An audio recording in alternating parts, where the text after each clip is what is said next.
Hi friends, Adiyogi ఈ మాట వినగానే మనకు గుర్తుకొచ్చేది తమిళనాడులోని కోయంబత్తూరు దగ్గరలో ఈషా ఫౌండేషన్ గుర్తుకొస్తుంది. కానీ మనం అంత దూరం వెళ్ళవలసిన అవసరం లేకుండా ఇప్పుడు మన ఆంధ్రప్రదేశ్లో ఆంధ్ర శబరిమలైగా పేరుగాంచిన ద్వారపూడి గ్రామంలో అయ్యప్ప స్వామి ఆలయ ప్రాంగణంకి వెళ్తే సరిపోతుంది.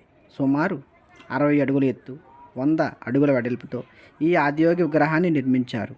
ఈ ఆదియోగి విగ్రహం ప్రత్యేకత ఏమిటంటారా? ఈ విగ్రహం లోపల క్రింది భాగం అంతా ఏసీతో నిండిపోయి ఉంటుంది. అక్కడికి వెళ్తే ఆ చల్లని వాతావరణంలో ధ్యానం చేసుకోవడంతో పాటు ఆ పరమశివుని ఆశీస్సులు కూడా పొందవచ్చు. For more informative and exploring videos like this, please do like and subscribe our channel.